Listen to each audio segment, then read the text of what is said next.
नमस्कार विद्यार्थी मित्रों, कक्षा 8 विषय हिंदी के अंतर्गत इकाई नंबर 2 ईदगाह कहानी के बारे में आगे हम 2 भागों में चर्चा कर चुके हैं।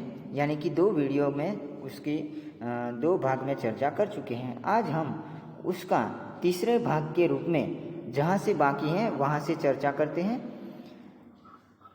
यहाँ पर कहानी का बाल नायक ये जो ईदगाह नामक जगह पर मेला पड़ा है, ईदगाह की जगह पर मेला पड़ा है, रमज़ान महीने में अंतिम दिन पर ईद की नमाज़ पढ़ने की जो जगह है उसे ईदगाह कहते हैं। वहाँ पर मेला पड़ा है, यानी कि मेला चल रहा है। वहाँ पर ये कहानी का बालनायक मेले में गया है और उस मेले में उसके पास जो कुछ पैसे हैं उससे वो लोहे का चिमटा लेना चाहता है। तो इस लोहे की दुकानें जहाँ शुरू होती हैं वहाँ पर हैं और इसका संवाद इस प्रकार है।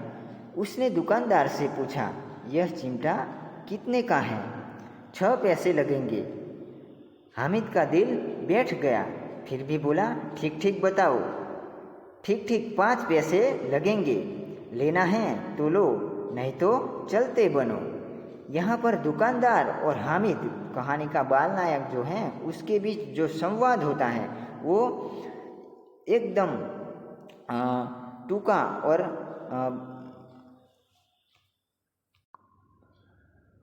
और आकर्षक भी हैं। यानी कि यहाँ पर कहानी का जो बाल नायक है वो दुकानदार से कहता है कि यह चिमटा कितने का है? चिमटा यानी कि चिपको। तो दुकानदार उसे बताता है 6 पैसे लगेंगे।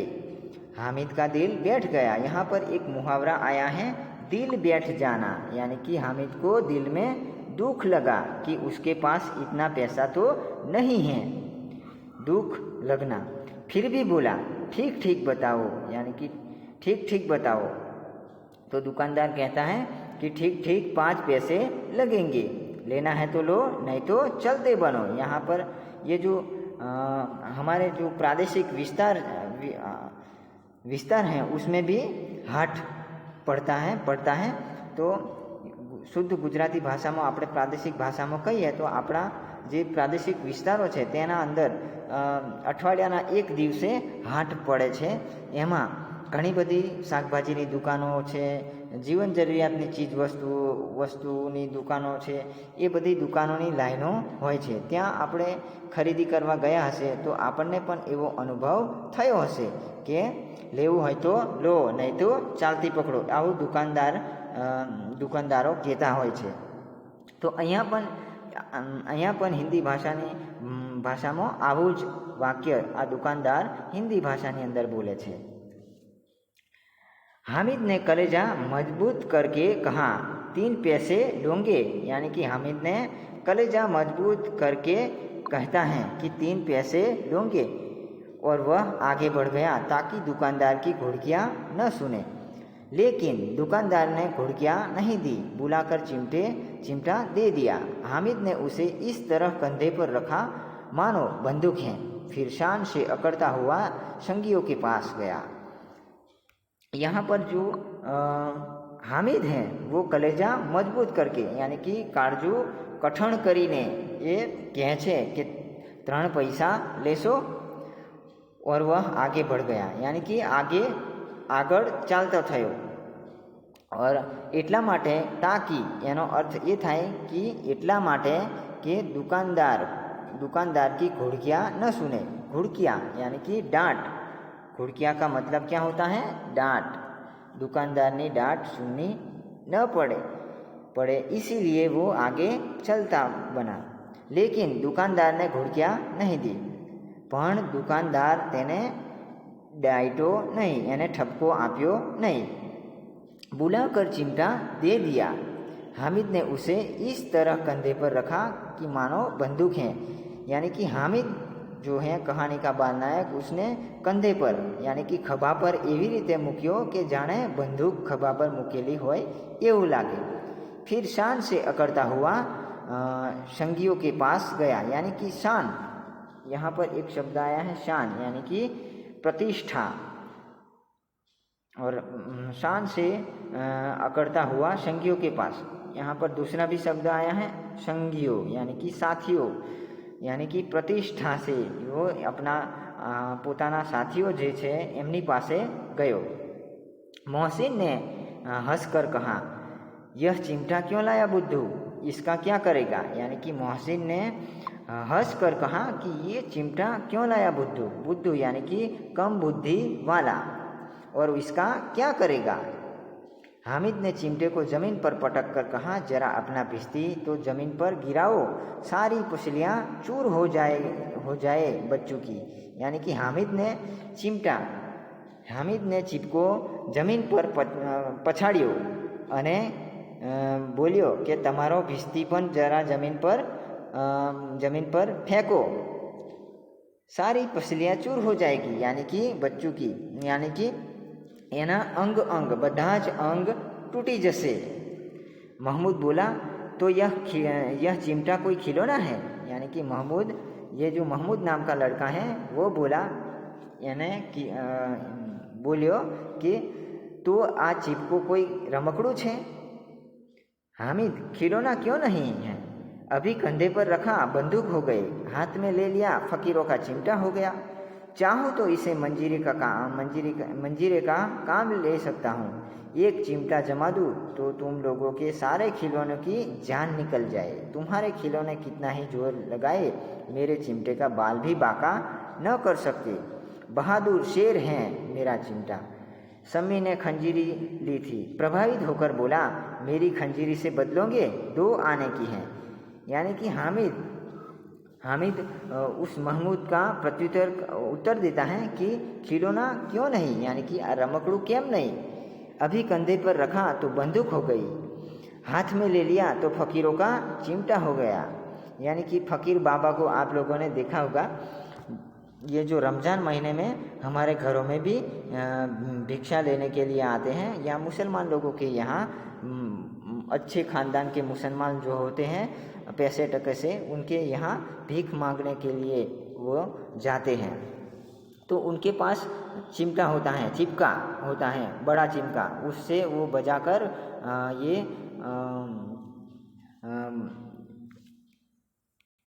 कव्वाली गाते हैं, चिमटे बजाते हुए कव्वाली गाते हैं। तो चिमटे का अर्थ ये हुआ, एक चिमटा जमा दूँ तो तुम लोगों के सारे खिलौने की जान निकल जाए। यानी कि चिमटा बड़े ज़ोर से उस चिमटे से लगा दो तो खिलौनों को, तो इस खिलौने के, ये पत्थर के खिलौने या माटी के खिलौने टूट जाएंगे।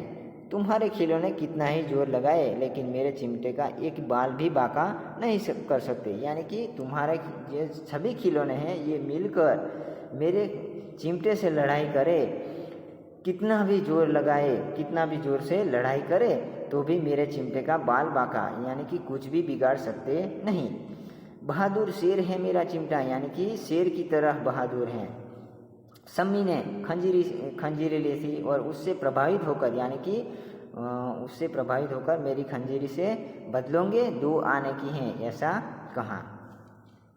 हामिद ने खंजीरी की ओर उपेक्षा से देखा, बोला, मेरा चिमटा चाहे तो तुम्हारी खंजीरी का पेट फाड़ डाले, बस एक चमड़े की झिल्ली लगा दी, ढब ढब बोलने लगी, जरा सा पानी लग जाए तो ख़त्म हो जाए। मेरा बहादुर चिमटा आग में, पानी में, आंधी में, तूफान में बराबर डटा रहेगा। यानी कि हामिद उस खंजीरी की ओर उपेक्षा के भाव से, यानी कि बिना कोई किसी की ओर देखता भी नहीं है, उसी भाव से उन्होंने देखा और बोला कि मेरा चिमटा चाहे तो तुम्हारी खंजीरी का पेट फाड़ डाले। या ये जो खंजीरी होती हैं वो एक बड़ी थाली होती हैं, उसी की तरह उसमें चमड़ी लगाई जाती है। चमड़ी किसी पशु की चमड़ी निकाली जाती है, वो चमड़ी लगाई जाती है और बजाई जाती है। और झिल्ली यानी कि चमड़ी की झिल्ली, चमड़ी की पड़ी, झिल्ली का मतलब क्या होता है, पड़ी, झिल्ली का मतलब पड़ी होता है। चमड़े की पड़ी लगा दो तो ढब ढब बोलने लगती हैं। लेकिन जरा सा भी पानी उस चमड़े पर लग जाए तो ख़त्म हो जाती है। मेरा बहादुर चिमटा आग में, पानी में, आंधी में, तूफान में बराबर डटा रहेगा। यानी कि हामिद कहता है कि मेरा चिमटा तो आग में डाल दो, पानी में डाल दो, आंधी तूफान आए तो भी डटा रहेगा, यानी कि अकड़ जैसा है वैसा ही बना रहेगा। चिमटे ने सभी को मोहित कर लिया, लेकिन अब पैसे किसी के पास धरे हैं। फिर मेले से बहुत दूर निकल आए हैं। धूप तेज हो रही है, घर पहुंचने की जल्दी है। बड़ों से जिद करे तो भी चिमटा नहीं मिल सकता। हामिद है बड़ा चालाक, इसीलिए उसने अपने पैसे बचा रखे थे। औरों ने 3-3, 4-4 आने पैसे खर्च किए, पर कोई काम की चीज़ न ले सके। हामिद ने 3 पैसों में रंग जमा लिया। सच ही तो हैं, खिलौना का क्या भरोसा, टूट फूट जाएगा। हामिद का चिमटा बना रहेगा बरसों। यानी कि चिमटे ने सभी को मोहित कर लेना यानी कि अपनी ओर आकर्षित कर लिया। लेकिन अब पैसे किसी के पास धरे हैं। यहाँ पर धरे हैं यानी कि बचे हैं। धरे का मतलब क्या होता है? बचे हैं। किसी के पास भी पैसे बचे नहीं हैं। फिर मेले से बहुत दूर निकल आए, यानी कि मेले से बहुत दूर चलकर आ गए। और धूप यानी कि गर्मी भी तेज है। घर पहुंचने की जल्दी है, सभी को घर पहुंचने की जल्दी है। और बड़ों से जिद करे तो भी चिमटा नहीं मिल सकता। और हामिद जो है वो बड़ा चालाक है, उसने पैसे बचा रखे थे और चिमटा खरीद लिया। लेकिन हामिद के अलावा सभी लड़कों ने 3-3, 4-4 पैसे खर्च कर दिए, लेकिन कोई काम की चीज़ नहीं बचा सके, नहीं खरीद सके। हामिद ने 3 पैसों में रंग जमा लिया यानी कि सभी को प्रभावित कर लेना। और शुद्ध गुजराती भाषा में कहिए तो वट पाड़ी दीधो। 3 पैसानी अंदर एने वट पाड़ी दीधो एवं कहेवाय। सच ही तो है, खिलौना का क्या भरोसा, वो गिर जाए तो टूट जाएगा। और हामिद का चिमटा जो बरसों तक बना रहेगा, यानी कि बरसों तक वैसा जैसा है वैसा ही बरसों तक बना रहेगा, यानी कि वैसा ही रहेगा। मोहसिन ने कहा, जरा अपना चिमटा दो, हम भी देखें। तुम हमारा भिश्ती लेकर देखो। महमूद और नूर ने भी अपने अपने खिलौने पेश किए। हामिद को इन शर्तों को मानने में कोई आपत्ति न थी। चिमटा बारी बारी से सबके हाथ में गया और उनके खिलौने बारी बारी से हामिद के हाथ में आए। खिलौने कितने खूबसूरत खिलौने थे। रास्ते में महमूद को भूख लगी, उसके बाप ने केले खाने को दिए। महमूद ने केवल हामिद को अपना साथी बनाया, उनके अन्य मित्र मुँह ताकते रह गए। यह उस चिमटे का प्रभाव था। यानी कि मोहसिन ने कहा, जरा अपना चिमटा दो, हम भी देखें, यानी कि और तुम हमारा भिश्ती देखो। महमूद नूर ने भी अपने अपने खिलौने हामिद को दिए और हामिद के चिमटे उनके हाथ में गए, यानी कि हामिद का चिमटा उन्होंने बार बार देखा। हामिद को इन शर्तों को मानने में कोई आपत्ति यानी कि कोई भी मुसीबत नहीं आई। चिमटा बारी बारी सबके हाथ में गया और खिलौने भी बारी बारी हामिद के हाथ में आए। और ये जो खिलौने थे वो भी खूबसूरत खिलौने थे। और रास्ते में महमूद को जब भूख लगती है तो उसके बाप ने उसको केला दिया। तो केला खाने के लिए हामिद को ही केवल उन्होंने अपना मित्र बनाया। और सभी मित्र केले खाते वक्त हामिद और महमूद के और देखते रहे। वो प्रभाव था, वो किसका प्रभाव था? तो कि चिमटे का प्रभाव था।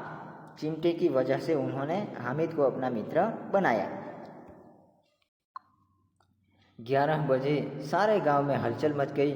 मेले वाले लौट आए। मोहसिन की छोटी बहन ने दौड़कर भिश्ती उसके हाथ से छीन लिया और मारे खुशी के उछली तो मियाँ भिश्ती नीचे आ रहे और 100 लोग सिधार गए।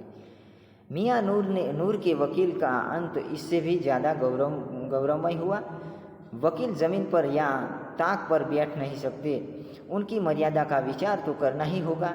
दीवार में 2 खुटियाँ गाड़ी गई, उन पर लकड़ी का एक पटरा रखा गया। पटरे पर कागर का एक कालीन बिछाया गया।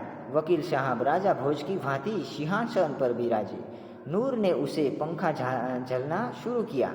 अदालतों में खास की टट्टियाँ और बिजली के पंखे होते हैं, क्या यहाँ मामूली पंखा भी न हो?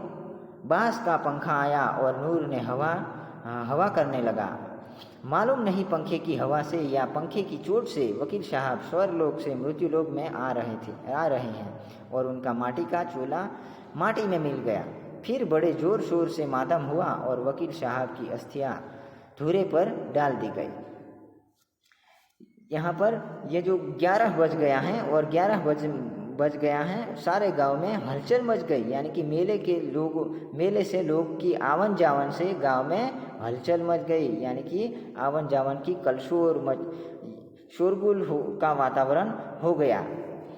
मेले वाले लौट आए। मोहसिन की छोटी बहन जो है वो दौड़कर मोहसिन के हाथ से भिश्ती का जो खिलौना था, वो भिश्ती का खिलौना उन्होंने झपट कर खींच लिया और झपट कर खींच कर उसने खुशी से अनहद खुशी से उछली तो उनके हाथ से ये जो भिश्ती का जो खिलौना था, રમકડું હતું ભીસ્તીનું, તે એના હાથમાંથી છૂટી ગયું અને જમીન પર પડી ગયું। જમીન પર પડવાથી એ તૂટી ગયું।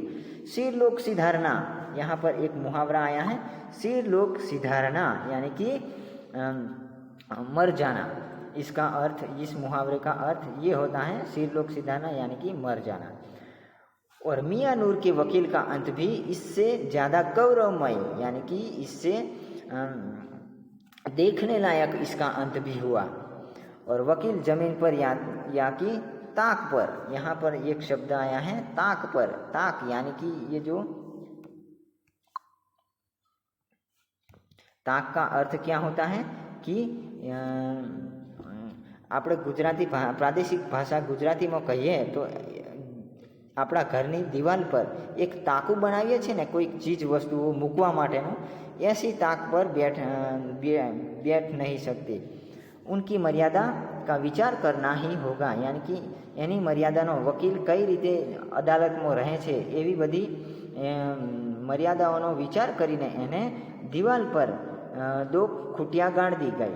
यानी कि खूटिया 2 दीवाल पर 2 खीटियों ठोकी अने एना पर लाकड़ाનું एक पाटिયું गोठव्યું અને पाटिया पर कागज की कालीन बिछाया गया। ये कागज का कालीन बिछाया गया यानी कि कागड़नी चादर बनावीने एने कागड़ पाथर्યું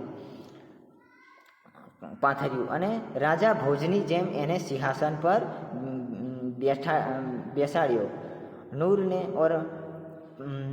नूर ने उन्हें पंखा झलना शुरू किया। यानी कि अदालतों में केवी रीते इलेक्ट्रिक पंखा होय छे, वीजळीना पंखा होय छे, तो एवी रीते अहींया पण एना माटे आ वकील माटे मामूली पंखो पण ना होई शके एवुं विचारीने नूरने एने जो वांस होय छे ए वांसमांथी बनावेलो पंखो होय छे ए पंखाथी एने हवा फेंकवानुं शरू कर्युं, पंखाथी हवा लगाडवानुं शरू कर्युं।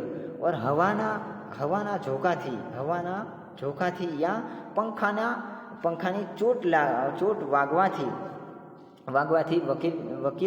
वकील नीचे पड़ी जाए छे अने ये स्वर्गलोक से मृत्युलोक में आ रहे हैं। यानी कि स्वर्गलोक थी मृत्युलोक में जाना यानी कि मरी जाए या रमकड़ू नष्ट हो जाए। माटी का चोला माटी में मिल गया। यानी कि यहाँ पर एक मुहावरा आया है, माटी का चोला माटी में मिल गया। यानी कि माटी माथी बनावेली वस्तु माटी में ज भળી જાય છે। फिर बड़े जोर शोर से मातम हुआ और वकील साहब की अस्थियाँ धूरे पर डाल दी गई। धूरे पर डाल देना यानी कि जमीन में फेंकी दे छे, जमीन पर फेंकी दे छे वकील। अब मियाँ हामिद का हाल सुनिए। अमीना उसकी आवाज़ सुनते ही दौड़ी और उसको गोद में उठाकर प्यार करने लगी। सहसा उसके हाथ में एक चिमटा देखकर वह चौंकी। बोली, यह चिमटा कहाँ से लाया? मैंने मोल लिया है। कई पैसे में? 3 पैसे दिए हैं। यानी कि अब मियाँ हामिद का हाल सुनिए। मियाँ हामिद के साथ क्या हुआ? अमीना उसकी दादी जो हैं वो हामिद की आवाज़ सुनकर दौड़ी और उसको अपनी गोद में बाहों में ले लिया, प्यार करने लगी, यानी कि प्यार से उसको बाहों में लगा लिया। और सहसा, इसका मतलब एक शब्द आया है सहसा। सहसा का मतलब अचानक उसके हाथ में एक चिमटा देखकर वह चौंकी, यानी कि उसको हामिद के हाथ में चिमटा देखकर आश्चर्य हुआ और बोली, यह चिमटा कहाँ से लाया? यानी कि अमीना, दादी अमीना जो है वो दादी अमीना बोली, आ चिमटो क्यांथी लायो? तो हामिद કહે છે, मैं એને खरीदी लाव्यो છું। तो दादी अमीना कहती है કહે છે કેટલા પૈસામાં? तो हामिद કહે છે 3 પૈસામાં, 3 પૈસામાં આ चिमटो खरीदी लाव्यो છું। अमीना ने छाती पीट ली, यह कैसा बेसमझ लड़का है कि दोपहर हुआ, कुछ खाया न पिया, लाया क्या चिमटा? सारे मेले में तुझे कोई चीज़ न मिली जो यह लोहे का चिमटा उठा लाया? यानी कि अमीना जो हामिद की दादी है उसने छाती पीट ली। छाती पीट लेना एक मुहावरा है, इसका अर्थ क्या होता है कि दुख होना। छाती पीट लेना यानी कि दुख होना। यह कैसा बेसमझ लड़का है, यानी कि ये उसको बिना समझ का, बेसमझ यानी कि बिना समझ का लड़का है। दोपहर हुआ, कुछ खाया न पिया, लाया क्या चिमटा, यानी कि आश्चर्य के साथ ये कहती है। और मेले में, सारे मेले में तुझे ये लोहे की चीज ही मिली? हामिद ने अपराधी भाव से कहा, तुम्हारी उंगलियां तवे से जल जाती थी इसलिए मैंने लिया। बुढ़िया का क्रोध तुरंत स्नेह में बदल गया। बच्चे में कितना त्याग, कितना सद्भाव और कितना विवेक है। दूसरों को खिलौने लेते और मिठाइयाँ खाते देखकर इसका मन कितना ललचाया होगा। इतना जब्त इससे हुआ कैसे? अमीना का मन गदगद हो गया। वह रोने लगी, दामन फैलाकर हामिद को दुआएं देती जाती थी और इसकी आंखों से आंसू की बड़ी बड़ी बूंदें गिरती जाती थी। यानी कि हामिद ने अपराधी भाव से, यहाँ पर एक शब्द आया है अपराधी, एक शब्द आया है अपराधी। अपराधी का मतलब गुनहगार होता है। अपराधी का मतलब क्या होता है? तो कि गुनहगार के भाव से उसने कहा, तुम्हारी उंगलियां तवे से जल जाती थी इसलिए मैंने लिया। तवे यानी कि ये जो रोटी या શુદ્ધ ગુજરાતી ભાષામાં આપણે કહીએ તો રોટલો કે રોટલી ચડાવવા માટે જે લોખંડની વસ્તુ હોય છે એને તવો કહે છે કે તવે કહે છે। हिंदी में उसको तवे कहा जाता है। बुढ़िया का क्रोध तुरंत स्नेह में बदल गया, यानी कि ये जो दादी अमीना है उसका क्रोध स्नेह में बदल जाता है। हामिद के इस वाक्य से बच्चे में कितना त्याग और कितना सद्भाव, त्याग यानी कि दूसरोना बीजाना भला माटे આપણી જે બીજાના ભલા માટે આપણે જે કંઈક આપણી પ્રિય વસ્તુ હોય એનો ત્યાગ કરીએ, એને આપણે છોડી દઈએ, એને શું કહેવાય? ત્યાગ કહેવાય। और कितना सद्भाव यानी कि सारो भाव, बीजा माटे આપણે સારું વિચારીએ એવો ભાવ। कितना विवेक यानी कि સારું, બીજા માટે બીજાને દુઃખ ન લાગે એવું વાક્ય બોલીએ છીએ એને શું કહેવાય છે? વિવેક। એવું આચરણ કરીએ છીએ એને વિવેક કહેવાય છે।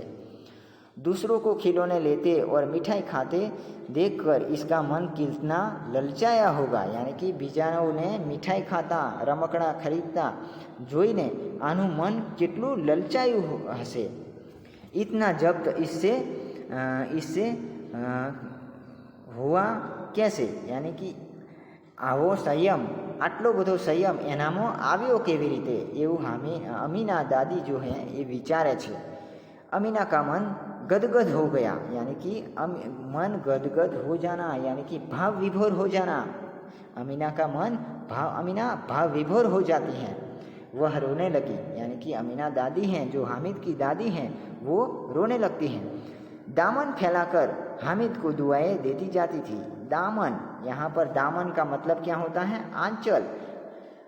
और प्रादेशिक भाषाમાં આપણે ગુજરાતી ભાષામાં કહીએ તો ખોડો, જે खोड़ो फैलावीने भगवान सामे खोड़ो फैलावीने ये हामिद को दुआएं देती हैं कि दुआएं देती जाती हैं और उसकी आंखों से बड़ी बड़ी बूंद यानी कि आंखों से आंसू की बूंदें गिरती जाती हैं।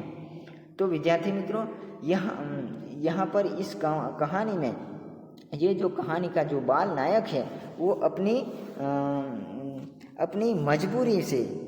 मजबूरी यानी कि अपनी जो ये जो स्थिति है उसके पास ईद का त्यौहार मनाने के लिए जो थोड़ा ही पैसा है, कम पैसा है, जो गरीब अवस्था में जीवन जी रहा है, सीधे साधे ढंग से वो जीवन जी रहा है और थोड़े पैसे में, तो उस पैसों में उसको ये जो ईद का त्यौहार मनाना है।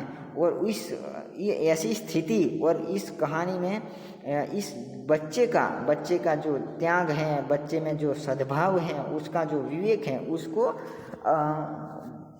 उसको पेश करने के लिए यहाँ पर इस कहानी लिखी गई है। लोगों को ऐसा इस बच्चों को अभ्यासक्रम में, इस कहानी के अभ्यासक्रम से बच्चों त्याग और सद्भाव और विवेक का गुण विकसे, इसी हिसाब से इस कहानी को इस अभ्यासक्रम में रखा गया है। तो मुंशी प्रेमचंद ने हमें त्याग, सद्भाव और विवेक जैसे गुणों को यहाँ पर सिखाने का प्रयास किया गया है।